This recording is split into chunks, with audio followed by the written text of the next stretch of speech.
እንግዲህ ልብ በሉ፣ አንድ ሰው ሙሉ ለመሆን አንድ አማኝ በቤተ ክርስቲያን ውስጥ በወንጌላዊ ብቻ ሙሉ መሆን አይችልም። በአስተማሪ ብቻ ሙሉ መሆን አይችልም። በመጋቢ ብቻ ሙሉ መሆን አይችልም። በነቢይ ብቻ ሙሉ መሆን አይችልም። በሐዋርያ ብቻ ሙሉ መሆን አይችልም። የመጋቢነት ስጦታ ያላቸው ግን ያልበቁ ይኖራሉ። ስላልበቁ አይደሉም ማለት አይቻልም። ስጦታው አለ፣ ጥሪው አለ፣ ግን ራሳቸውን ምን አላሉም፣ በዛ ልክ አላበቁም። መብቃትን ይጠይቃል።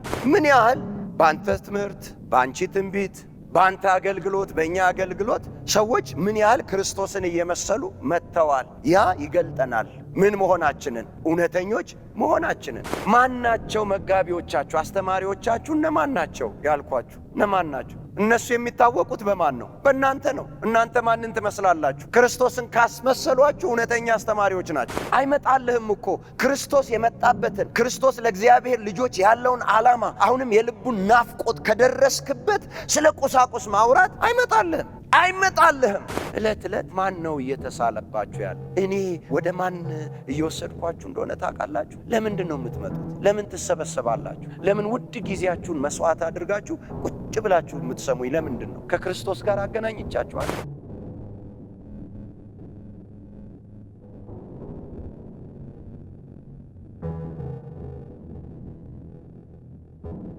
በጌታ በኢየሱስ ስም አሜን። ሙሉ ሰው በሚል ርዕስ አጠር አድርገን እናያለን። ምን ሰው? ሰው ብቻ አይደለም፣ ሙሉ ሰው። እስቲ ሰው ብቻ ያልሆነ ግን ሙሉ ሰው የሆነ በሉ እስቲ። ኤፌሶን ምዕራፍ 4 ከ1 ጀምሮ አብረን እናነባለን። እንግዲህ በጌታ እስር የሆንሁ እኔ በተጠራችሁበት መጠራታችሁ እንደሚገባ ትመላለሱ ዘንድ እለምናችኋለሁ። በትህትና ሁሉና በየዋህነት በትዕግስትም እርስ በርሳችሁ በፍቅር ታገሱ። በሰላምም ማሰሪያ የመንፈስን አንድነት ለመጠበቅ ትጉ። በመጠራታችሁ በአንድ ተስፋ እንደተጠራችሁ አንድ አካልና አንድ መንፈስ አለ። አንድ ጌታ፣ አንድ ሃይማኖት፣ አንዲት ጥምቀት፣ ከሁሉ በላይ የሚሆን በሁሉም የሚሰራ በሁሉም የሚኖር አንድ አምላክ የሁሉም አባት አለ። ነገር ግን እንደ ክርስቶስ ስጦታ መጠን ለእያንዳንዳችን ጸጋ ተሰጠን። ስለዚህ ወደ ላይ በወጣ ጊዜ ምርኮን ማረከ፣ ለሰዎችም ስጦታን ሰጠ ይላል። ቁጥር 9 ወደ ምድር ታችኛ ክፍል ደግሞ ወረደ ማለት ካልሆነ ይህ ወጣ ማለትስ ምን ማለት ነው? ይህ የወረደው ሁሉን ይሞላ ዘንድ ከሰማያት ሁሉ በላይ የወጣው ደግሞ ያው ነው። ቁጥር 11 እርሱም አንዳንዶቹ ሐዋርያት፣ ሌሎቹም ነቢያት፣ ሌሎቹም ወንጌልን ሰባኪዎች፣ ሌሎችም እረኞችና አስተማሪዎች እንዲሆኑ ሰጠ። ሁላችን የእግዚአብሔርን ልጅ በማመንና በማወቅ ወደሚገኝ አንድነት ሙሉ ሰው ወደ መሆን የክርስቶስን ሙላት ወደሚሆን ወደ ሙላቱ ልክ እስክንደርስ ድረስ ቅዱሳን አገልግሎትን ለመስራትና ለክርስቶስ አካል ሕንጻ ፍጹማን ይሆኑ ዘንድ እንደ ስህተት ሽንገላ ባለ ተንኮል በሰዎችም ማታለል ምክንያት በትምህርት ንፋስ ሁሉ እየተፍገመገምን ወዲያና ወዲህም እየተንሳፈፍን ሕፃናት መሆን ወደፊት አይገባን። ቁጥር 15 ነገር ግን እውነትን በፍቅር እየያዝን በነገር ሁሉ ወደ እርሱ ራስ ወደሚሆን ወደ ክርስቶስ እንደግ። ከእርሱም የተነሳ አካል ሁሉ እያንዳንዱ ክፍል በልክ እንደሚሰራ በተሰጠለት በጅማት ሁሉ እየተጋጠመና እየተያያዘ ራሱን በፍቅር ለማነጽ አካሉን ያሳድጋል። አካሉን ምን ይላል? ርዕሳችን ምንድን ነው? ሙሉ ሰው። ሙሉ ሰው ያደገ፣ ሙሉ ሰው የበሰለ፣ ሙሉ ሰው በቂ ዕውቀት፣ በቂ መረዳት፣ በቂ ግንዛቤ፣ በቂ እይታ፣ በቂ ማስተዋል ያለው ሰው ነው ሙሉ ሰው። እነዚህን ሁሉ ያለው ሙሉ ሰው ተብሎ የሚጠራው ድንገት ሙሉ ሰው ሆኖ ሊገኝ አይችልም። ብቻውንም ራሱን ሙሉ ማድረግ አይችልም። አንዱ ካንዱ እየተማረ፣ አንዱ ካንዱ እየተካፈለ ራሳቸውን እያሳደጉ ወደ ምን ይመጣሉ? ወደ ሙላት ይመጣሉ። ሙሉ ሰው ለመሆን ሙላትን ለማግኘት ጌታ ለቤተ ክርስቲያን ስጦታዎችን ሰጠ ይላል። ቤተ ክርስቲያን ውስጥ የተሰጡት ስጦታዎች አካልን በማነጽ ነው የሚለው። ወደ ክርስቶስ ራስ ወደ ሆነ ወደ ክርስቶስ በማሳደግ ቅዱሳኖችን ምን ያደርጋሉ? ሙሉ ያደርጓቸዋል። አሜን። እነዚህም የተሰጡት ይላል አንዳንዶቹ ምኖች ይላል? ሐዋርያቶች፣ ሌሎችም ነቢያቶች፣ ሌሎችም ወንጌልን ሰባኪዎች፣ ሌሎችም እረኞችና አስተማሪዎች እንዲሆኑ ሰጠ። የተሰጠው ስጦታ ከዓላማ ጋር ነው። ስጦታው እንዲቀጥልና እንዲኖር የሚያደርገው ዓላማው ነው። የዓላማው መኖር ስጦታዎችን ያኖራቸዋል፣ ይገልጣቸዋል፣ ወይም በስጦታቸው ልክ እንዲገለጡ እንዲኖሩ ያደርጋቸዋል። እንዲታዩ የሚያደርጋቸው ምኑ ነው? ዓላማው ነው። እና እነዚህን ሐዋርያትን፣ ነቢያትን፣ መጋቢዎችን፣ አስተማሪዎችን፣ ወንጌል ሰባኪዎችን ስጦታ አድርጎ የሰጠው ከዓላማ አንጻር ነው። ዓላማው ምንድነው? ቅድም እንዳልነው ቅዱሳኖችን ምን ለማድረግ? ሙሉ ለማድረግ። በምን? በማነጽ። ጌታ ስሙ ይባረክ። እንግዲህ ልብ በሉ፣ አንድ ሰው ሙሉ ለመሆን አንድ አማኝ በቤተ ክርስቲያን ውስጥ በወንጌላዊ ብቻ ሙሉ መሆን አይችልም። በአስተማሪ ብቻ ሙሉ መሆን አይችልም። በመጋቢ ብቻ ሙሉ መሆን አይችልም። በነቢይ ብቻ ሙሉ መሆን አይችልም። በሐዋርያ ብቻ ሙሉ መሆን አይችልም። እነዚህ ውስጥ ያስቀመጠው ጸጋ ነው አንድ ሰው ውስጥ በሙላት ሲለቀቅና ከእያንዳንዱ ተመጣጣኝ ምግብ ሲያገኝ ሙላት የሚመጣው። ጌታ ስሙ ይባረክ። እንግዲህ ቤተ ክርስቲያን እስካለች ድረስ እነዚህ ስጦታዎች አሉ ማለት ነው። ጌታ ይመስገን። እስቲ ስጦታው አለ በሉ። ቤተ ክርስቲያንን ለማነጽ፣ ቅዱሳን አገልግሎትን ለማገልገል፣ ሰዎች ክርስቶስን ያምኑና ያውቁ ዘንድ ራስ ወደ ሆነው ወደ ክርስቶስ ፍጹም ሙላት ይደርሱ ዘንድ ሙሉ የሚያደርጋቸውን ስጦታ እግዚአብሔር ሰጠ። ቤተ ክርስቲያን በዚህ ዘመን አለች ብለን እምናምን ከሆነ እነዚህ አምስቱ ኦፊሶችም አሉ። በዚህ ዘመን ሐዋርያት፣ ነቢያት፣ ወንጌላውያን፣ አስተማሪዎች፣ እረኞች አሉ የሉም የሚለውን የሚገልጥልን የመጡበት ሲጀመር የመጡበት ዓላማ ነው። ቤተ ክርስቲያን ስላለች ነው ለቤተ ክርስቲያን ስጦታ እነሱ የመጡት። ጌታ ይመስገን። ቤተ ክርስቲያን እስካለች ድረስ ሐዋርያቶች ይኖራሉ። ቤተ ክርስቲያን እስካለች ድረስ ነቢያቶች ይኖራሉ። ቤተ ክርስቲያን እስካለች ድረስ እረኞች ይኖራሉ። ቤተ ክርስቲያን እስካለች ድረስ መጋቢዎች ይኖራሉ። ቤተ ክርስቲያን እስካለች ድረስ ወንጌል ሰባኪዎች ይኖራሉ። ይሄንን አንድ የሆነውን በእያንዳንዱ የአካል ክፍል ተዋቅሮ አንድ አካል የሆነውን የክርስቶስን ቤተ ክርስቲያን አካልን ማነጽ የሚቻለው በእነዚህ ስጦታዎች።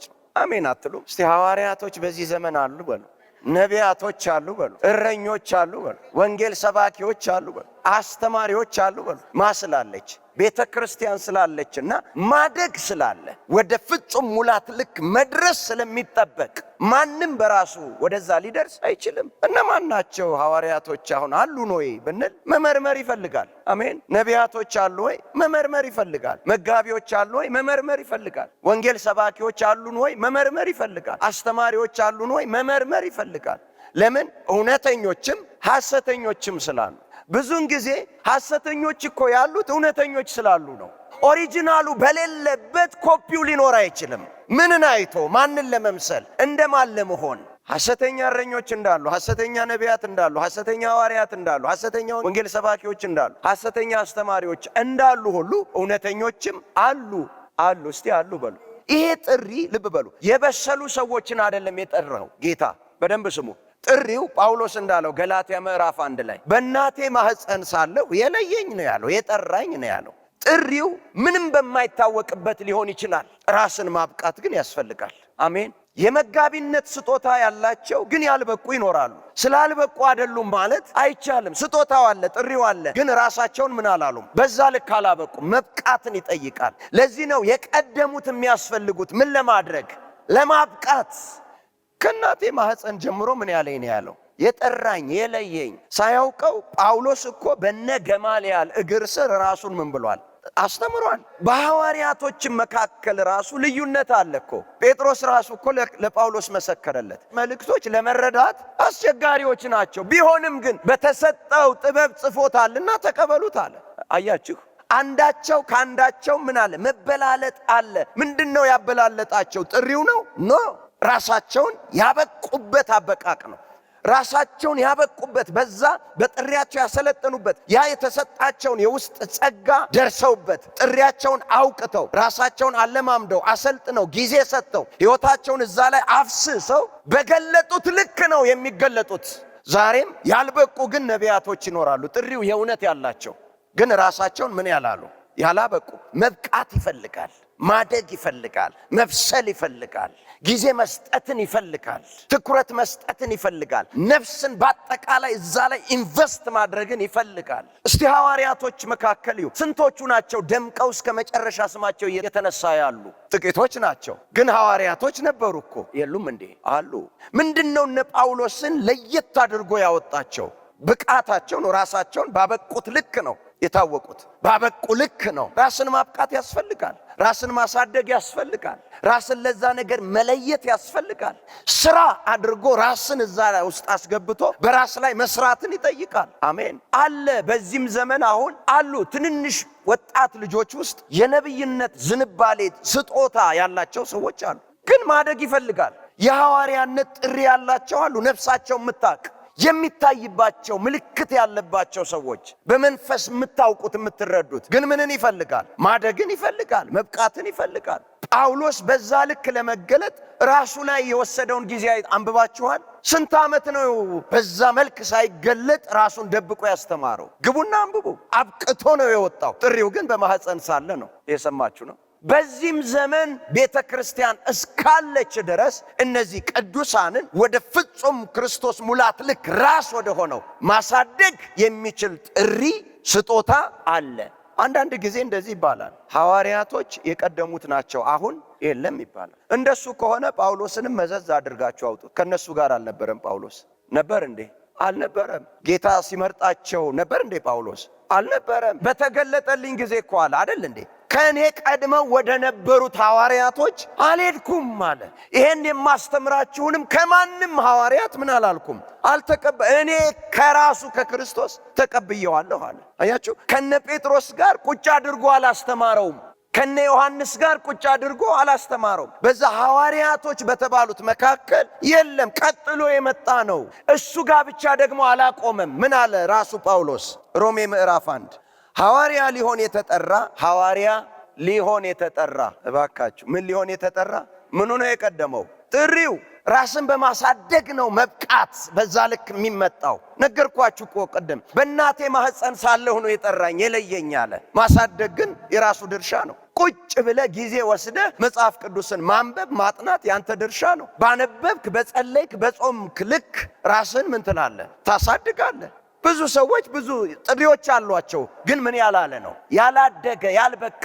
ባላደገ ጥሪህ መገለጥ አትችልም። በዛ ልክ መታየት አትችልም። ጥሪው አንተ ውስጥ እንዳለ ታውቃለህ። በስሎ ስላልወጣ ግን ሰዎች አያዩትም። ሰዎች ስላላዩት አልተጠራህም ማለት አይደለም። ሰዎች ጋር እንዲደርስ እንዲታወቅ አንተ ራስን ምን ማለት ያስፈልጋል? ማብቃት ያስፈልጋል። ማሳደግ ያስፈልጋል። ለዛ ራስን መለየት ያስፈልጋል። ሐዋርያ ሊሆን የተጠራ የኢየሱስ ክርስቶስ ባሪያ ጳውሎስ በነቢያቱ አፍ በቅዱሳን መጻሕፍት አስቀድሞ ተስፋ ለሰጠው ለእግዚአብሔር ወንጌል ተለየ። አስቀድሞ ተስፋ ለሰጠው አስቀድሞ ለነገረው ተለየ። ያንን ለመሆን መጠራትና የተጠሩትን መሆን ይለያያል። ከመወለዳችን በፊት ያቀናል።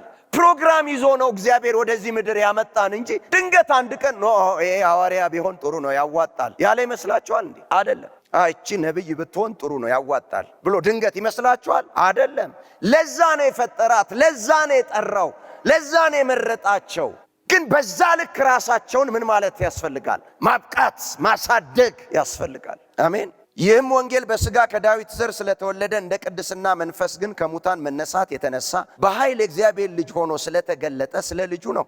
እርሱም ጌታችን ኢየሱስ ክርስቶስ ነው። እርሱም ስለ ስሙ በአሕዛብ ሁሉ መካከል ከእምነት የሚነሳ መታዘዝ እንዲገኝ ጸጋንና ሐዋርያነትን ምናል ተቀበልን። ተቀበልኩ ነው እንዴ? ተቀበልን እኮ ነው። ቁጥር 6 በእነርሱም መካከል የኢየሱስ ክርስቶስ ልትሆኑ የተጠራችሁ እናንተ ደግሞ ናችሁ ይላል። ጌታ ስሙ ይባረክ። ምንድናችሁ ይላል? ናችሁ። ለዚህ ነው ሁለተኛ ቆሮንቶስ ምዕራፍ 1:21 ላይ ከእናንተ ጋር የሚያጸናንና በክርስቶስ የቀባን እግዚአብሔር ነው አለ። ደግሞም ያተመን የመንፈሱን መያዣ በልባችን ያኖረ እርሱ ነው አለ። የሚያጸናንና በክርስቶስ ከእናንተ ጋር ምን ያለን? የቀባን። ጌታ ስሙ ይባረክ። አሉ የተቀቡ። ክብር ለኢየሱስ ይሁን። ማደግ ይፈልጋል። ራስን ማስገዛትን ይጠይቃል። ለዛ ጥሪ ራስን መለየት ይፈልጋል። በዛ ጥሪ ውስጥ ብቻ መመላለስን ይፈልጋል። በእነዚህ ነው ቅድም እንዳልኳችሁ ወደ ክርስቶስ ፍጹም ሙላት ራስ ወደ ሆነው መምጣት የሚቻለው። እነዚህ አምስቱም ኦፊሶች በቤተ ክርስቲያን ውስጥ አስፈላጊ ናቸው። እስቲ አስፈላጊ ናቸው አለ የለም፣ ያስፈልጋል አያስፈልግም የሚለው ብድግ ተብሎ የሚነገረው ሳይሆን ዓላማው ነው። ለምን ዓላማ ነው ጌታ የሰጠው? ለማን ነው የሰጠው? ለቤተ ክርስቲያን። ቤተ ክርስቲያን አለች ወይ? በዚህ ዘመን ትቀጥላለች ወይ? ስለዚህ ስጦታውም አለ ይቀጥላልም። ለምን?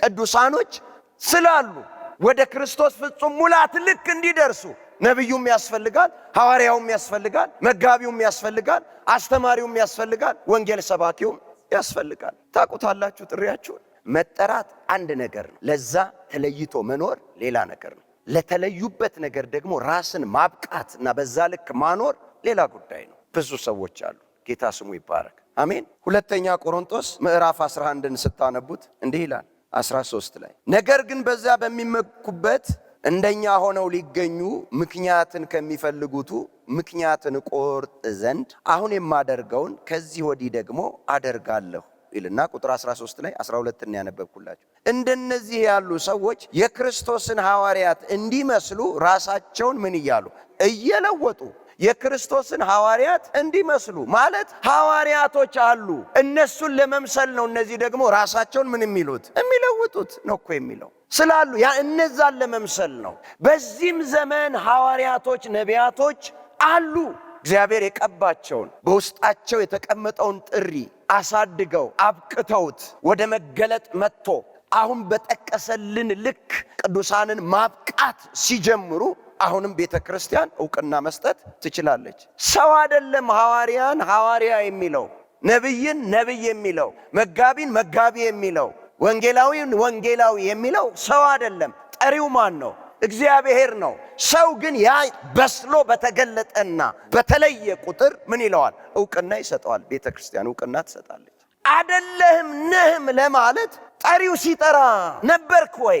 ጠሪው የለየውን ታውቀዋለህ ወይ? ተረድተኸዋል ወይ? በዛ በጠሪው በቀቢው አይን ውስጥ ታያለህ ወይ? ልናውቅ የምንችለው እኛ በስሎ ምን ሲል ብቻ ነው፣ ሲበቁ ብቻ ነው፣ ሲወጣ ብቻ ነው። አበረታታችኋለሁ። እግዚአብሔር በጠራችሁ አቅጣጫ ራሳችሁን አብቁ። ይገለጣል። እስቲ ይገለጣል ብሎ እንደነዚህ ያሉ ሰዎች የክርስቶስን ሐዋርያት እንዲመስሉ ራሳቸውን እየለወጡ ውሸተኞች ሐዋርያትና ተንኮለኞች ሰራተኞች ናቸው። ውሸተኞች አሉ፣ ተንኮለኞች አሉ። ማንን ለመምሰል የሚጥሩ? በዚህም ዘመን እኮ ውሸተኞች ካልን እውነተኞች አሉ ማለት ነው። የሰማችሁ ነው? አሉ ማለት ነው። ውሸተኞች እኮ ያሰኛቸው ምኖች ስላሉ ነው። እውነተኞች መለኪያ አሉ። እውነተኞች የሆኑ መለኪያዎች አሉ። በዛ ልክ ያልሆነው ሁሉ ምን ይሆናል ማለት ነው? ውሸተኛ ነው። ብድግ ብሎ ሐሰተኛ ማለት አይቻልም። ምን ከሌለ? እውነተኛ ከሌለ። ፌክ ማለት አይቻልም። ኦሪጂናሉ ከሌለ፣ ዋናው ከሌለ ኮፒ ማለት አይቻልም። ስለዚህ በዚህም ዘመን ሐሰተኞች አሉ ብሎ ካለ እውነተኞችም አሉ።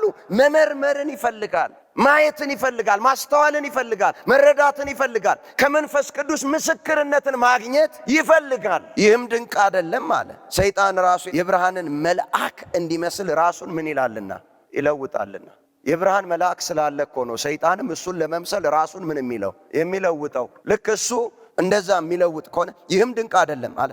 እንግዲህ አለ አገልጋዮቹ ደግሞ የጽድቅን አገልጋዮች እንዲመስሉ ራሳቸውን ቢለውጡ ታላቅ ነገር አይደለም፣ ፍጻሜያቸው ግን እንደ ስራቸው ይሆናል አለ። እስቲ ራእይ ምዕራፍ 2 ላይ ነው ቁጥር 2 ላይ እንዲህ ይላል፣ ስራህንና ድካምህን ትዕግስትህንም አውቃለሁ፣ ክፎችንም ልትታገስ እንዳትችል እንዲሁም ሳይሆኑ ሐዋርያት ነን የሚሉትን መርምረህ ሐሰተኛ ሆነው እንዳገኘሃቸው አውቃለሁ። ሐሰተኛ መሆናቸውን እኔ አውቃለሁ ይላል ጌታ። አንተ ግን መርምረህ ምን አልክበት?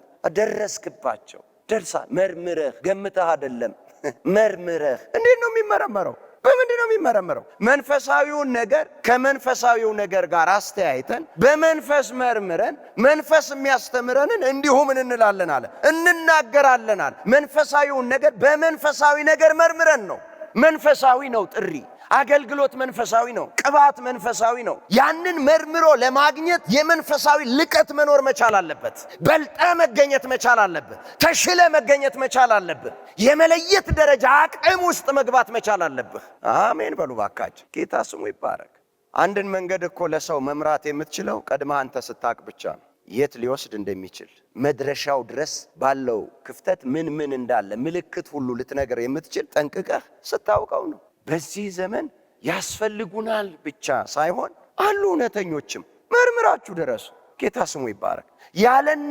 ያለነዚህ 5 ኦፊሶች አንድ ሰው ሙሉ ብቻውን ሊሆን አይችልም። የግድ አስፈላጊዎች ናቸው። የእግዚአብሔር ቃል ነው የሚለው። እስቲ ወደዛው እንመለስ። ኤፌሶን ምዕራፍ 4 ሁላችን የእግዚአብሔርን ልጅ በማመንና በማወቅ ወደሚገኝ አንድነት ሙሉ ሰውም ወደ መሆን የክርስቶስም ሙላቱ ወደሚሆን ወደ ሙላቱ ልክ እስክንደርስ ድረስ ቅዱሳን አገልግሎትን ለመስራትና ለክርስቶስ አካል ሕንጻ ፍጹማን ይሆኑ ዘንድ እነዚህን 5 ኦፊሶች ምን አለ ይላል ሰጥ። ፍጽምና ይጠበቃል በዚህ ዘመን? አይጠበቅም ወይ? እድገት አይጠበቅም ወይ? ሙሉ መሆን አይጠበቅም ወይ? ስለዚህ የግድ እነዚህ ምን ይላሉ? ያስፈልጋሉ። ለዛ ስራ ነው የሚለው። ጌታ ስሙ ይባረክ። ምን ያህል በአንተ ትምህርት፣ በአንቺ ትንቢት፣ በአንተ አገልግሎት፣ በእኛ አገልግሎት ሰዎች ምን ያህል ክርስቶስን እየመሰሉ መጥተዋል። ያ ይገልጠናል ምን መሆናችንን፣ እውነተኞች መሆናችንን። እውነተኞች መሆናችን ቅዱሳኖች ናቸው ገላጮቻችን። የነሱ ህይወት ምንድነው ኢምፓክት የፈጠር ነው? ምንድነው የሰራ ነው? ማንን አስመሰል ናቸው? ከኛ ባገኙት ከኛ በተካፈሉት ወደ ምን አድገዋል? የት ደርሰዋል? ማንን መስለዋል? እሱ ይለየናል። የተለያየ የጸጋ ስጦታው የተለያየ ምግብ እንድናገኝ ያደርገናል። ያ የተለያየ ምግብ የተሟላ እድገት እንዲኖረን ይረዳናል። አሜን። እስቲ ቤተ ክርስቲያን ሙሉ ነች በሉ። ይሄ ሙሉ የሆነ ያደገው ሰው በምን ይለያል? ቤተ ክርስቲያን ውስጥ አንደኛ በአዳዲስ ትምህርት አይወሰድም ይላል እግዚአብሔር ቃል። ጌታ ስሙ ይባረክ። ያሳድጋሉ እነዚህ፣ ያንጻሉ እነዚህ፣ ያበቃሉ እነዚህ፣ ይተከላል። ቅዱሳን በየጊዜው የሚመጡ አዳዲስ የትምህርት ነፋሳት ሊወስዱት አይችሉም። የተተከለ ነው። አሜን። የተተከለ ነው፣ የጸና ነው፣ የቆመ ነው። ክብር ለኢየሱስ ይሁን። በእምነቱ የረጋ ነው የሚሆነው ይላል አይደል? በአዳዲስ ትምህርት ነፋሳት እየተፍገመገምን ወዲና ወዲ እየተነዳን ወደፊት ሕፃናት መሆን አይጠበቅም። ሕፃንነት አለ። እነዚህ ስጦታዎች ግን ወደ አዋቂነት ያመጣሉ። በእነዚህ ስጦታዎች ተምሮ ሰው አድጎ ስር ሰዶ ከቆመ በኋላ ምንም አይነት የተለየ ትምህርት ቢመጣ ወዴትም ሊነዳቸው አይችልም። በፍጹም አይችልም። ለምን ግራ እንጋባል? ለምንድነው ሰው ግራ የሚጋባው? ምን አላለም? አልጸናም፣ በትክክል አልተመገበም፣ ስራ አልሰደደም፣ እውነተኛው አስተምህሮ ውስጡ ስዕል አላመጣለትም፣ እዛ ላይ አልቆመም፣ እምነቱ እዛ ላይ መሰረት አላደረገም፣ በአየር ላይ ነው ያለው። ስለዚህ ያገኘው ሁሉ ምን ይለዋል? ይነደዋል፣ ይወስደዋል። ዘንድሮ አንድ አይነት አስተምህሮት ይመጣል፣ እዛም ውስጥ ይገባል። ደግሞ የሚቀጥለው ዓመት አንድ አይነት አስተምህሮት ይመጣል፣ ለየት ያለ ደግሞ እዛ ውስጥ ይገባል። እንዲሁ ተጓዥ ነው ወዲህም ወዲያም። በዚህ ውስጥ ማንን እየመሰለ አይታይም? ክርስቶስን እየመሰለ አይታይም። የሱ ነገር አይታይበትም። በእርግጥ አንድ ነገር ልንገራችሁ፣ ራሳችሁን አሳልፋችሁ ለተማሪነት የምትሰጡት በላያችሁ ላይ አስተማሪ አድርጋችሁ የምትመርጡትን ሰው ምረጡ። ልትመረምሩ ይገባል። ምክንያቱም የሚሰጣችሁ ነገር የምትሆኑትን ይወስነዋል። እነዚህ ስጦታዎች ናቸው፣ እነዚህ ሰዎች ናቸው ክርስቶስን እየመሰለ ቅዱሳን እንዲሄድ የሚያደርጉ።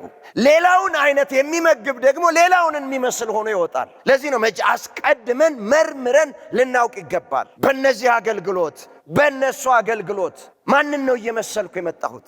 ማን ነው እኔ ላይ እየተሳለ የመጣው? ማን ነው እኔ ላይ እየደመቀው? ገላትያ ምዕራፍ 3 ጳውሎስ የጠየቃቸውን ታውቃላችሁ? እናንተ የገላትያ ሰዎች ክርስቶስ ኢየሱስ በዓይናችሁ ላይ ተስሎ ነበር። አሁን ለእውነት እንዳትታዘዙ ማን ነው አዚም ያደረገባችሁ? ይህን ብቻ ከእናንተ ላውቅ እፈልጋለሁ አለ። በመንፈስ ጀምራችሁ በሥጋ ትጨርሳላችሁ እንዲህ አለ። በእምነት ከሆነ መስማት ጋር ነው ወይስ በሕግ ነው መንፈስን የተቀበላችሁት አላቸው። ሌሎችም መጥተው ደግሞ በረዙት። የክርስቶስ ኢየሱስ የመስቀል ሥራ አለ። አዎ፣ ግን ለደህንነት እሱ ብቻውን በቂ አይደለም፣ ሕግን መፈጸም አለባችሁ ሲላቸው ደግሞ አላደጉም፣ ስራ አልሰደዱም፣ አልቆሙም፣ በትምህርት ንፋሳት ተወሰዱ። እንዲህ ያሉ ነገሮች በየዘመናት ይኖራሉ። እነዚህ 5ቱ ስጦታዎች ናቸው ትውልዱን ከዚህ የሚጠብቁት። በአንድነት ተባብረው በመስራት ይቀርጹታል የአንድን ሰው ሕይወት። ማንን አስመስለው? ክርስቶስን። ፍጹም ሙሉ ወደ ሆነው ራስ ወደ ሆነው ወደ ክርስቶስ ያሳድጉታል። ጌታ ይመስገን። እግዚአብሔር ያብዛልን፣ እግዚአብሔር ያስነሳልን፣ እግዚአብሔር ይቀባልን፣ የተቀቡትንም ይግለጥልን። እግዚአብሔር አደጋ ነው። እነዚህ ከሌሉ ፍጹም ሙላት ሊገኝ አይችልም። ነገርኳችሁ። አንድ ሰው ብድግ ብሎ ሙሉ በመሆን በራሱ አይችልም። የአካል ክፍሎች በጅማት እየተያያዙ ነው አካሉን ምን የሚለው የሚያሳድገው።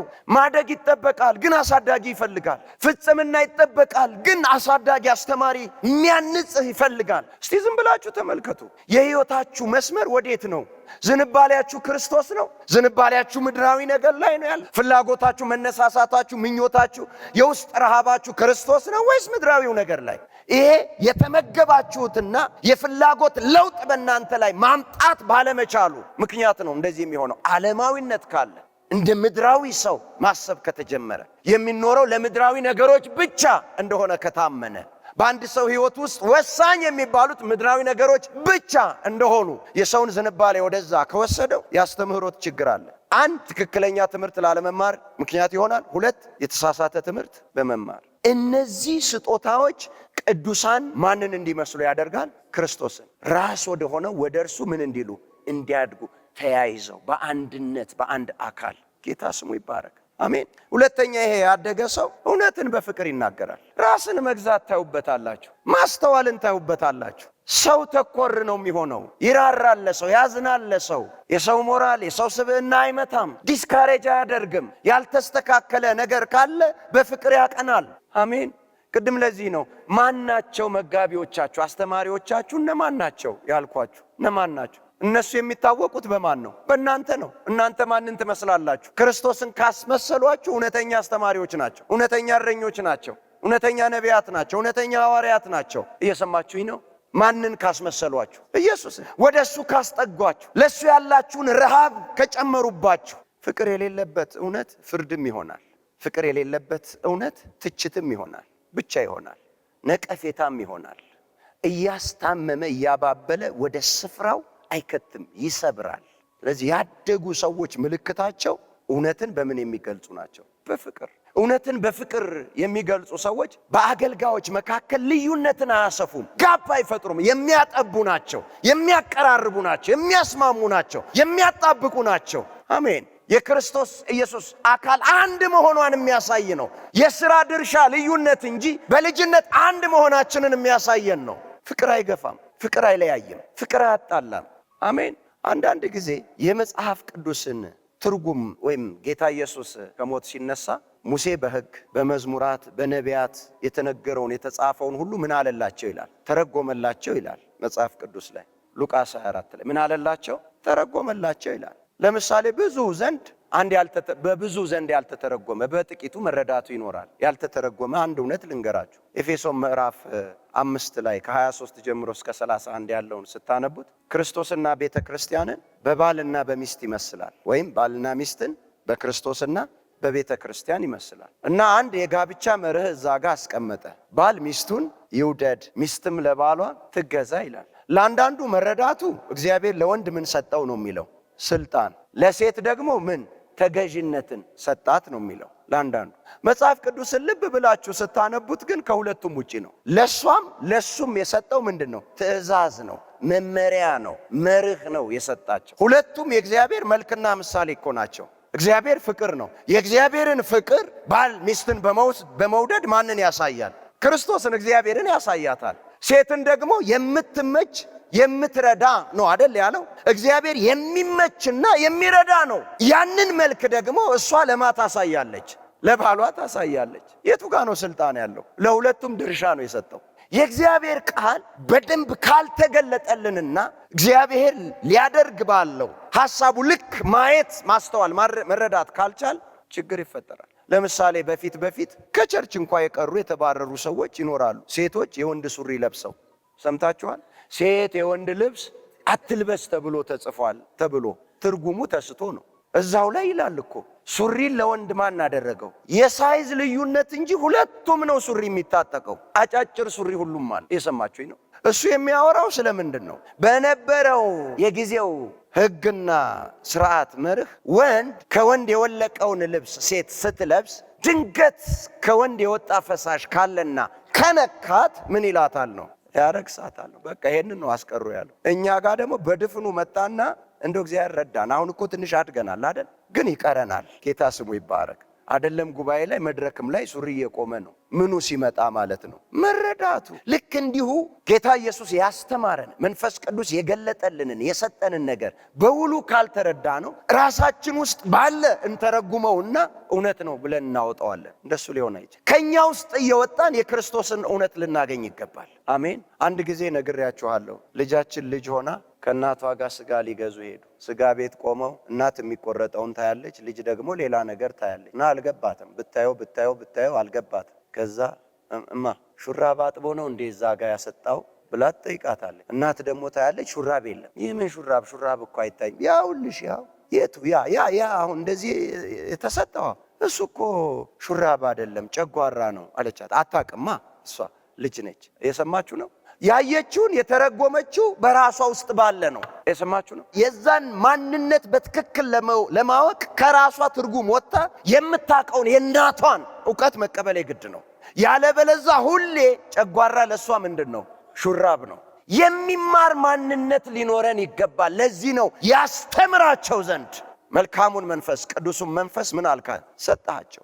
ጠጋ ልንል ይገባል። ልንሰማው ይገባል። አብራራልኝ፣ ግለጥልኝ፣ ጥያቄ ልንጠይቀው ይገባል። ጌታ እኮ በሚጠይቁት ይደሰታል። እነ ጴጥሮስም ጠየቁ አይደል? እኛ ሁሉን ትተን ተከተል። ምንድነው ያለው ታዲያሽ? ምንድነው አሁን? እውነት እላችኋለሁ ስለኔና ስለ ወንጌል አለ አይደል? መልስ ሰጠኩ። ይሄን በዚህ ምድር 100 እጥፍ በሚመጣውም የዘላለም ሕይወት የማያገኝ ማንም የለም። ልንጠይቀው ይገባል። ራሱ ነው ፈቃደኛ የሆነ ጠይቁ ያለ። አሜን። ኢሳይያስም እንደዚሁ ነው ያለው። ኢሳይያስ 50 ላይ እንደ ተማሪዎች እሰማ ዘንድ ማለዳ ጆሮዬን ይከፍታል ያነቃቃኛል አለ። እንደምን እሰማ ዘንድ? እንደ ተማሪ። ወደ ተማሪነት ካልተለወጥን በስተቀር ከመንፈስ ቅዱስ ልንማር አንችልም። አንዳንድ ጊዜ ሰዎች እንደሚሉት መከራ ያስተምራል ይላሉ። ብቻውን ግን አያስተምርም። የሚማር ማንነት ከሌለው ሰው ሺህ መከራ ውስጥ ቢያልፍ ሊማር አይችልም። የሚያስተምረው የሚማር ማንነት ሲኖረው ብቻ ነው። አንዳንዴ ገጥሟችሁ ከሆነ በእንዲህ ነገር ውስጥ ገባ፣ እግዚአብሔር አወጣው። ደግሞ እዛ ውስጥ ገባ፣ እግዚአብሔር አወጣው። አሁንም ይሄ ሰው አይማርም እንዴ በዚህ ሁሉ መከራ ውስጥ የሚባሉ ሰዎች አሉ። መከራ ብቻውን አያስተምርም። የሚማር ማንነት ሲኖር እንደ ተማሪ ራሳችንን እናቅርብ፣ እንማር ከመንፈስ ቅዱስ። አሜን። ጳውሎስም እኮ ያለው እንደዚህ ለዚህ እኮ ነው ሁሉም ሰው ሙሉ ዕውቀት ስለሌለው ከእውቀትም ከፍለን እናውቃለን አለ። ያቺ ከፍለን የምናውቃትን እንደ ሙሉ ዕውቀት ከቆጠርናት ችግር ነው። ራሳችን ስተን ሰውም እናስታለን። የአንድ አማኝ እኮ ጠቅላላ የህይወቱ ጥሪ ለደቀ መዝሙርነት ነው። ደቀ መዝሙር የጌታው ተማሪ ነው። ስለዚህ ዘመናችንን ሁሉ የኢየሱስ ምኖች ነን ማለት ነው፣ ተማሪዎች ነን። መማር መቻል አለብን፣ ማወቅ መቻል አለብን፣ መመርመር መቻል አለብን፣ መጠየቅ መቻል አለብን። እንደዛ ካልሆነ በትንሽ ዕውቀት እናስታለን። ሶስተኛው ያደገ ሰው ከክርስቶስ ኢየሱስ ጋር የጠለቀ ግንኙነት አለው። ላይ ያልሆነ የጠለቀ ግንኙነት አለው። ገባ ብሎ በክርስቶስ ልብና ሐሳብ ውስጥ ያለውን ያውቃል፣ ያገኛል። ለዳዊት እንደተመሰከረለት ሐዋርያት ሥራ ላይ ምንድነው የሚለው? ዳዊት በገዛ ዘመኑ የእግዚአብሔርን ሐሳብ የማንን ሐሳብ? የእግዚአብሔርን ሐሳብ። የእግዚአብሔር ሐሳብ የሱ ሐሳብ እስኪሆን ድረስ ቀዳ ከእግዚአብሔር ውስጥ አገኘው። ከእግዚአብሔር ውስጥ በገዛ ዘመኑ የራሱን ጥሎ የእግዚአብሔርን አነሳ። የእነዚህ ያደጉ ሰዎች ምኖች ናቸው? ከክርስቶስ ኢየሱስ ጋር የጠለቀ ምን ያላቸው? ግንኙነት ያላቸው። ላይላውን አይደለም። አይመጣልህም እኮ ክርስቶስ የመጣበትን ክርስቶስ ለእግዚአብሔር ልጆች ያለውን ዓላማ አሁንም የልቡን ናፍቆት ከደረስክበት ስለ ቁሳቁስ ማውራት አይመጣልህም። እሱን እንደ ትልቅ ነገር መናገር አይመጣልህም። እንደ ዮሐንስን አስቡት እስቲ። መንገድ ጠራጊውን የክርስቶስን አስቡት። የካህን ልጅ ነው። ካህን በዘመኑ ሀብታም ነው። ለሁሉ ነገር እየተሰፈረለት የሚኖር ነው። ሁሉ ነገር ለሱ ነው። ካህኑ ነው አስራት የሚያወጣ። አስራት ሁሉ የማን ነው? የራሱ ነው። የክርስቶስ ነገር ሲገባው ልቡ ውስጥ ሲገለጥለት እሱን ሁሉ ተወና የበረሃ ማርና አንበጣ እየበላ ጠፍር ታጥቆ ማገልገል ጀመረ። የክርስቶስ ነገር ሲገባ ምድራዊው ነገር ተራ እንደሆነ ታውቀዋለህ። የከበረ አድርገህ አታወራውም። ሰዎችን ለዛ ማነሳሳት አትጀምርም። ወደ ክርስቶስ እንዲገቡ ከእርሱ ጋር ጥልቅ ግንኙነት እንዲኖራቸው ነው የምትገፋፋቸው። ይህ ምድራዊ የሆነ ኮልኮሌ ስዕል ሁሉ ታጠፋለህ። በልባቸው እንደገና ማንን ትስላለህ? ክርስቶስን ትስላለህ። የገላትያ ሰዎች እኮ ችግርም ይሄ ነው። ከአስተማሪዎቻቸው የተነሳ ወደ ኋላው አሰዷቸው። ጳውሎስ አንድ ነገር አለ ገላትያ 4:19 ላይ ክርስቶስ እንደገና በእናንተ ውስጥ እስኪሳል ምጥ ይዞኛል አላቸው። ልናድግ ነው የተጠራ ነው። ወደማ ወደ ክርስቶስ የሱን አመለካከት ልንይዝ የሱን አስተሳሰብ የራሳችን ልናደርግ። ለዛ አይደል እንደ የሚለው ፊልጵስዩስ ምዕራፍ 2:5 በክርስቶስ ኢየሱስ የነበረ ሐሳብ በእናንተ ደግሞ ይሁን። ሳንደርስበት ያንን እንዴት ልናገኝ እንችላለን? አየር ላይ እኮ አይደለም ያለው የክርስቶስ ሐሳብ ቃል ውስጥ ነው። አሜን። እሱ ውስጥ በጥልቅ ልንገባ ይገባል። ቃል ውስጥ ከመንፈስ ቅዱስ ጋር ልንገናኝ ይገባል። መንፈስ ቅዱስ ቃሉን ሊያበራልን ሊገልጥልን ይገባል። ያን ጊዜ ስናድግ ከክርስቶስ ጋር የጠለቀ ግንኙነት ስለሚኖረን በቀላሉ ከዛ ልንንቀሳቀስ ዞር ልንል አንችልም። እድገታችሁ በበላችሁት ልክ ነው። ጤንነታችሁ በበላችሁት ልክ ነው። ጥንካሬያችሁ በበላችሁት ልክ ነው። እነዚህ አምስቱም ኦፊሶች ለማን ተሰጥተዋል? ለቤተ ክርስቲያን ሊመግቡ፣ ሊያሳድጉ፣ ሊያንጹ ማንን እንዲመስል? ቅዱሳን ክርስቶስን እንዲመስሉ። ጌታ ስሙ ይባረክ። አሜን አላችሁ። እነዚህ ያደጉ ሰዎች ነገርን ሁሉ በትህትናና በየዋህነት በትዕግስትም የሚያደርጉ ናቸው። ይታገሳሉ። የእውነት እኮ አንተ ካደግ የእድገት መስመሮች በትክክል ከገቡህ ባላደገ ሰው ላይ አትፈርድም። እስኪያድግ እድል ትሰጠዋለህ። ኦቨርናይት እንዳላደግክ ታውቃለህ። የእውነት ካደግ በእውነት አድገህ ከሆነ እድገት ኦቨርናይት እንደማይመጣ ታውቃለህ። ስለዚህ ለሰዎች እስኪያድጉ ምን ትሰጣለህ? እድል ትሰጣለህ። ለእድገታቸውም ተባባሪ ትሆናለህ። ለዚህ እኮ ነው መነቃቀፍ ውስጥ የምንገባው፣ መተቻቸት ውስጥ የምንገባው። ማሳደግ አይመጣልንም፣ መቅረጽ አይመጣልንም። የእድገት መስመር ውስጥ ሰዎችን አስገብቶ የሚያድጉበትን ነገር ማመቻቸት አይመጣልንም። አንዳንዶቻችን አይመጣልንም። ለምን? እኛው ራሳችን ምን አላልንም? በቅጡ አላደግንም። አድገን ቢሆን ኖሮ እድገት ምን ያህል ጊዜ እንደሚወስድ እናውቃለን። በእድገት ውስጥ ማጥፋትም ማስተካከልም እንዳለ እናውቃለን። እየሰማችሁኝ ነው? መሳትም መመለስም እንዳለ እናውቃለን። በትህትና በየዋህነት በትዕግስት ሰዎችን ምን እንላለን? እናሳድጋለን። ብዙ ሰው እኮ ያደገ ሰው ነው የሚፈልገው፣ ማሳደግ አይፈልግም። ወይም አንዳንድ ሰው ያደገ ሰው ነው የሚፈልገው እንጂ ማሳደግ ስላልፈለገ ብቻ እንዳይመስላችሁ። ስላላደገ ማሳደግ አይችልም። በምኑ ያሳድገዋል? ያላየኸውን ማሳየት አትችልም። ያልተረዳኸውን ማብራራት አትችልም። ያልደረስክበት ና እኔ ጋ ቁም በእኔ ልክ ሁን ማለት አትችልም። እንዴት ይመጣል? አይመጣም። ጌታ ይረዳናል። አሜን፣ ይረዳናል። አድገን ለሌሎች እድገት ምክንያቶች ያደርገናል፣ አሳዳጊዎች ያደርገናል። አሜን አላችሁ። ሌላው እነዚህ ያደጉ ሰዎች በሰላም ማሰሪያ የመንፈስን አንድነት ለመጠበቅ የሚተጉ ናቸው። የመንፈስን አንድነት ያደገ ሰው ያያይዝሃል እንጂ አይለያይህም። ለምን? ራሱ ወደ ማ ስላደገ?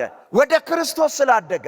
ክርስቶስ ደግሞ እነዚህ ሕያዋን ድንጋዮችን ሁሉ የማዕዘን ራስ ሆኖ አያይዟል፣ አለያየም። ልዩነትህ በቤት ሳይሆን በውጪ ነው። ከውጪው ካለው ጋር ትለያያለህ፣ ቤት ውስጥ ባለው ግን አትለይም። አንድ ነህ። አሜን አትሉ?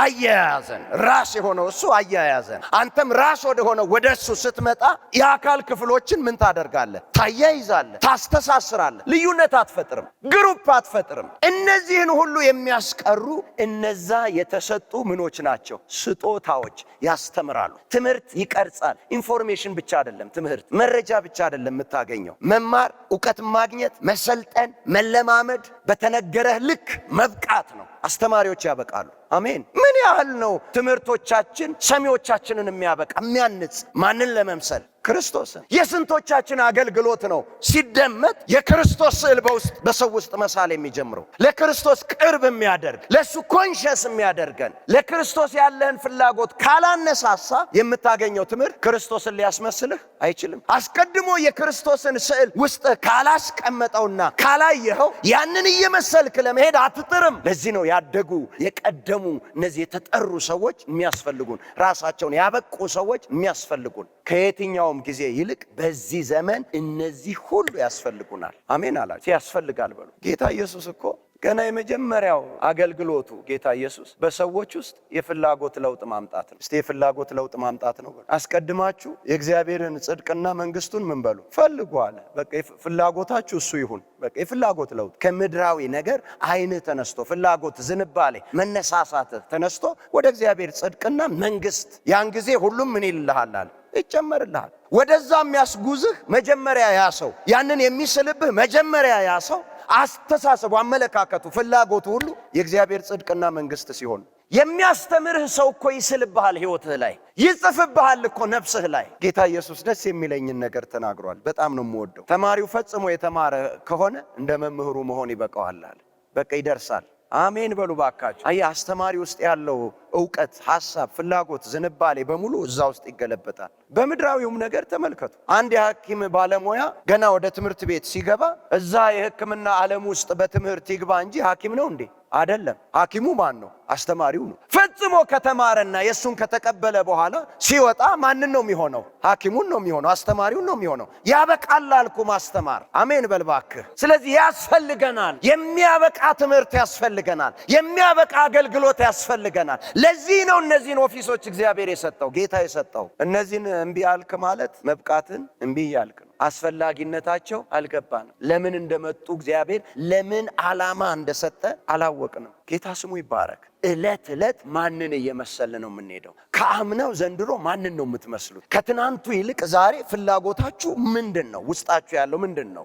ምን ያምራችኋል? ቆይ ልንገራት። ፊልጵስዩስ ላይ ነው ወደ ግቡ ለመድረስ ያለውን ሩጫ ሲናገር እንዲህ አለ። አሁን እንዳገኘው ወይም አሁን ፍጹም እንደሆንኩ አይደለም፣ ነገር ግን ስለ እርሱ በክርስቶስ ኢየሱስ የተያዝኩበትን ያን ደግሞ ይዛለሁ ብዬ እፈጥናለሁ። ወንድሞች ሆይ እኔ ገና እንዳልያዝኩት እቆጥራለሁ። ነገር ግን አንድ ነገር አደርጋለሁ፣ በኋላዬ ያለውን እየረሳው በፊቴ ያለውን ለመያዝ እዘረጋለሁ። ከፊት ያለውን ምን ብሎታል? አይቶታል። ማንም ሰው ወዳላየው ሊሄድ አይችልም። በክርስቶስ ኢየሱስ ከፍ ከፍ ያለውን የእግዚአብሔርን የመጥራት ዋጋ እንዳገኝ ምልክትን እፈጥናለሁ። ቁጥር 10 እና 11 ስታነቡት እርሱንና የትንሣኤውን ኃይል እንዳውቅ በመከራውም እንድካፈል ወደ ሙታን ትንሣኤ ልደርስ ቢሆንልኝ በሞቱ እንድመስለው እመኛለሁ። አየህ ጳውሎስ ውስጥ የተሳለው፣ አየህ ጳውሎስ ረሃብ፣ አየህ ጳውሎስ ፍላጎት። ይሄ ሰውዬ ሲያስተምርህ ቁጭ ብለህ እንደ ተማሪ ከተማርክ እሱ ውስጥ ያለውን ነው የሚያጋባብህ። ፍላጎትህማ ይሆናል ኢየሱስ፣ ረሃብህማ ይሆናል ኢየሱስ፣ ጥምህማ ይሆናል ኢየሱስ።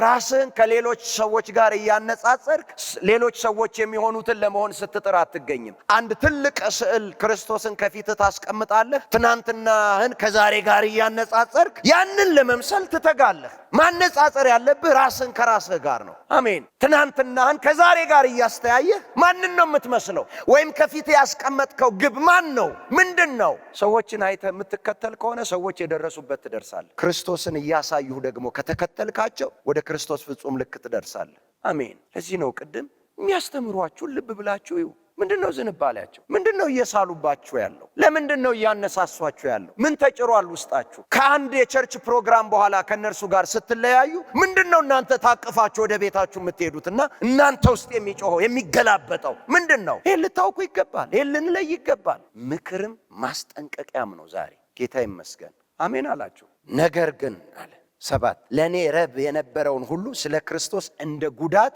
ቆጥሬዋለሁ። አየው ትልቁን ነገር ሲያይ ሌላው ትልቅ መስሎ የነበረውን ነገር ምን አደረገው? አይ ክርስቶስ ነው የተሳለም።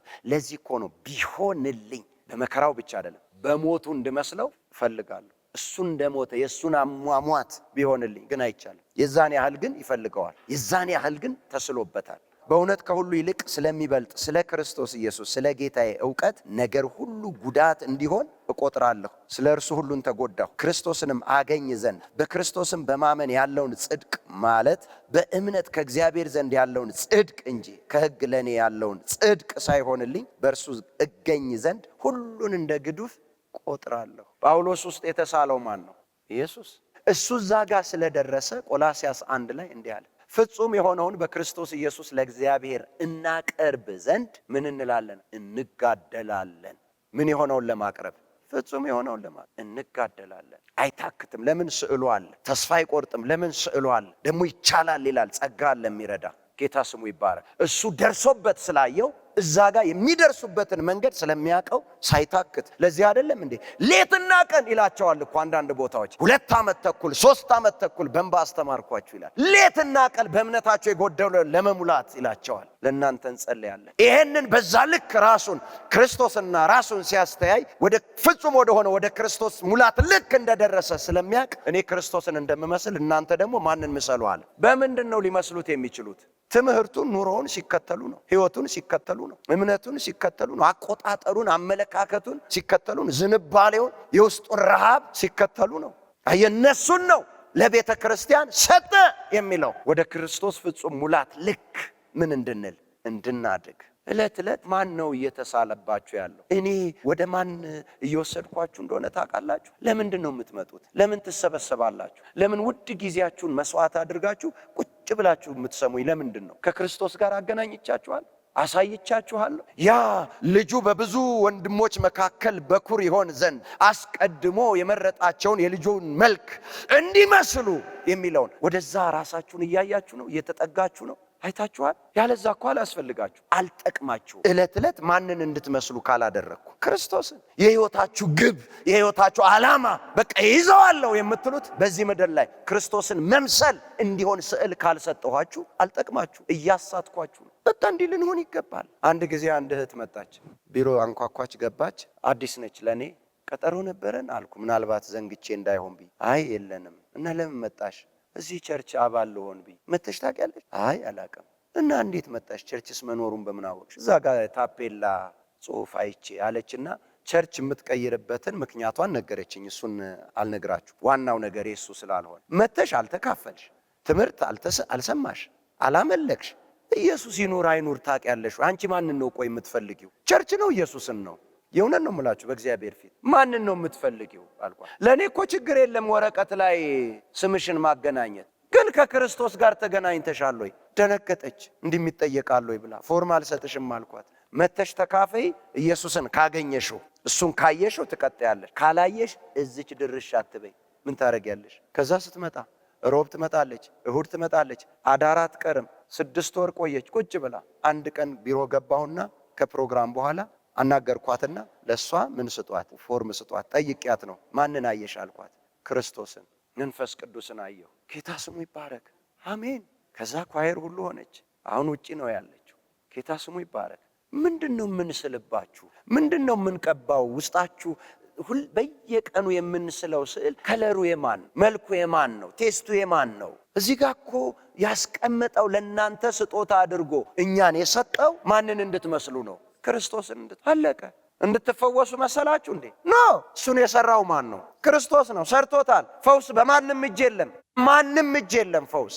እምነታችሁን ቀስቅሰን በክርስቶስ ኢየሱስ መስቀል ሥራ የተሰራላችሁን ፈውስ እንድትቀበሉ እምነታችሁ እንዲዘረጋ እናነሳሳችኋለን እንጂ ማንም ሰው ውስጥ ፈውስ የለም። ፈውሳችሁ የተሰራ ቀን እኛ አልተወለድንም። እኔ የለውም። እንደውም የሰማችሁኝ ነው። ስለዚህ እኔ ጋር ፈውስ የላችሁ። ፈውሳችሁ ያለው ማን ጋር ነው? እኔ እናንተን ማነጽ ነው። ታዲያ አንተስ እየጸለይክ ሰው ይፈወስ የለ ትሉኝ ይሆናል። ነገርኳችሁ። እምነታችሁ ምን እንዲል ነው? እንዲነሳሳ እና ያ የተሰራላችሁን የፈውስ ስጦታ እንድትቀበሉ። ፈውስ ስጦታ ነው። አሜን። ማንም ሰው ደግሞ ፈውስን ሊሰጥ አይችልም። የኛ እናንተን እያስተማርን እየቀረጽን ማንን እንድትመስሉ ማድረግ ነው? ክርስቶስን እንድትመስሉ። አስተሳሰባችሁ፣ አመለካከታችሁ፣ ፍላጎታችሁ፣ ዝንባሌያችሁ፣ መነሳሳታችሁ ሁሉ ወደማ ወደ ክርስቶስ። የሕይወታችሁ ግብ ማን እንዲሆን? ኢየሱስን መምሰል። እሱን እስክትጨብጡ ድረስ እኛ እናስተምራለን። አለቀ። ለዚህ ሥራ ነው እግዚአብሔር ሐዋርያቶችን፣ ነቢያቶችን፣ ወንጌል ሰባኪዎችን፣ አስተማሪዎችን፣ እረኞችን የሰጠው። ሌላው ምን ጸልይላችሁ ጸሎት ሁሉ እግረ መንገድ ነው። በእግረ መንገድ ለሚነሳ ጥያቄ መልስ ነው። ዓላማው ክርስቶስን መምሰል ነው። ግቡ ክርስቶስን መምሰል ነው። ፍጹም ወደ ሆነው ራስ ወደ ሆነው ወደ እርሱ ምን ማለት ነው? ማደግ። ሃሌሉያ። በክርስቶስ ኢየሱስ የነበረውን ሐሳብ ራሳችሁ ውስጥ ማግኘት። ከዛ ነው የእሱ ወኪል፣ የእሱ አምሳል፣ የእሱ አምባሳደሮች ሆኖ መመላለስ የሚቻለው። ክርስቶስ ስለኛ በአብ ፊት እኛን መስሎ እንደሚታይ እኛ ደግሞ በዚህ በምድር ማንን መስለን እንድንታይ በቃ እንደሱ ነው። አሜን። ጌታ ይመስገን። ስለዚህ ወደ ፍጹም ሙላት ማደግ ይጠበቅብናል። አሳዳጊዎቻችንን ደግሞ ቀራጮችንን የሚቀርጹንን ያንን ስዕል በእኛ ሕይወት ውስጥ የሚስሉትን እንደ እግዚአብሔር ቃል ልንቀበላቸው ይገባል። ልንለያቸው ደግሞ ይገባል። ምናልባት ዘንግታችሁት ከሆነ ቀላልም እንዳልሆነ ልንገራችሁ፣ ልድገመው። ራእይ 2:2 ላይ ስራህንና ድካምህን ትዕግስትህንም አውቃለሁ፣ ክፉዎችንም ልታገስ እንዳትችል እንዲሁም ሳይሆኑ ሐዋርያት ነን የሚሉትን መርምረህ ሐሰተኞች ሆነው እንዳገኘሃቸው አውቃለሁ። መርምረህ ማቹርድ ነው ማለት ነው። አድጓል ማለት ነው። በክርስቶስ እይታ ልክ ያያል ማለት ነው። የሰማችሁ ነው። ያኔ ነው ትውልዱንም መታደግ የምንችለው፣ ማትረፍ የምንችለው። ተርፈን እናተርፋለን፣ ቆመን እናቆማለን። አሜን በልባክ። ከዚህ ዓለም ዝባዝንኬ አምልጠን እናስመልጣለን። ክብር ለኢየሱስ ይሁን። እርሱም አንዳንዶቹ ሐዋርያት፣ ሌሎቹም ነቢያት፣ ሌሎቹም ወንጌልን ሰባኪዎች፣ ሌሎችም እረኞችና አስተማሪዎች እንዲሆኑ ምን አለ? ሰጠ። ለምን ሰጠ? ዓላማው እዚህ ጋር አለ። ሁላችን የእግዚአብሔርን ልጅ በማመንና በማወቅ ወደሚገኝ አንድነት። ሃሌሉያ። ስንትነት? አንድነት። የተለያየ የአካል ክፍል ነው ሆነን ያለነው እንጂ አካሉ ስንት ነው? አንድ ነው። እነዚህ የተሰጡት ሰዎች ምን ያደርጉናል? እነዚህ ስጦታዎች አንድ ያደርጉናል። አሜን። ሙሉ ሰውም ወደ መሆን ማቹርድ እንድንሆን ያደርጉናል፣ ያበስሉናል፣ ያስተምሩናል። አሜን። የክርስቶስ ሙላት ወደሚሆን ወደ ሙላቱ ልክ እስክንደርስ ድረስ ቅዱሳን አገልግሎትን ለመስራትና ለክርስቶስ አካል ህንጻ ፍጹማን ይሆኑ ዘንድ። ህንጻዎች ነው የሚለው። ህንጻ ቤተክርስቲያን ስንት ስለሆነች? አንድ። በቃ ሁሏም እኮ የአንድ ቤተክርስቲያን አጥቢያ ነች። ሁሏም ቤተክርስቲያን አንድ ነች። አሜን። ጌታ ኢየሱስ ለጴጥሮስ ማቴዎስ 16 ላይ ምንድነው ያለው? በዚህ አለት ላይ ቤተክርስቲያኖቼን ቤተክርስቲያኔን። አንድ ነች ቤተክርስቲያን። እነዚህ የተሰጡን በሙሉ ወዴት የሚያመጡ ናቸው? ወደ አንድነት። በእውነት በጥሪያቸውና በጸጋቸው ልክ ከተቀበሉ ከተገለጡ አይለያዩንም። ምንድነው የሚያደርጉን? አንድ። ጌታ ስሙ ይባረክ። አሜን በልባክ። ጌታ ኢየሱስ እኮ ይመጣል። ስንት ቤተ ክርስቲያን ሊወስድ ነው የሚመጣው? አንድ እኮ ነች። ሰፈር ውስጥ በወንዝ እንደተከፈለ በዚህ ተራራ በዚያ ተራራ እዛ ቆመን እዛ ያኛውን የለም ወንድሜ። ቤተ ክርስቲያን አንድ ነው። እያንዳንዷ ሌላዋ በሙሉ ምንድነች? አጥቢያ ነች። በቃ የአንዷ። ክብር ለኢየሱስ ይሁን። አንድ ቤተ ክርስቲያኔን ምን እላለሁ ነው መሰርታለሁ፣ እሷንም የገሃነም ደጆች አይቋሙ። ቤተ ክርስቲያን የክርስቶስ አካሉና ሁሉም በሁሉ የሚሞላ የእርሱ ምንድነች? ሙላት ነች። በቃ እነዚህ ሰዎች የክርስቶስን ሙላት በእኛ ውስጥ ለማምጣት ነው። ምን ያህል ነው በየቀኑ እየተሞላህ ያለው? ምንድነው እየተሞላህ ያለው? ምንድነው ውስጥህ እየጨመረ ያለው? እግዚአብሔር ስለሰጠን ሐዋርያቶች፣ ነቢያቶች፣ ወንጌል ሰባኪዎች፣ መጋቢዎች፣ አስተማሪዎች ክብር ለሱ ይሁን። በእነሱ አገልግሎት ነው ክርስቶስን እየመሰል የምንሄደው ይላል ቃሉ። አሁን ያነበብነው ያያይዙናል፣ አንድ አካል ያደርጉናል። በዚህ ቤት ውስጥ ልዩነት የለም። እኛ የምንለየው ውጪ ካለው ጋር ብቻ ነው። እዚህ ቤት ውስጥ አንድ ነን። ክብር ለኢየሱስ ይሁን።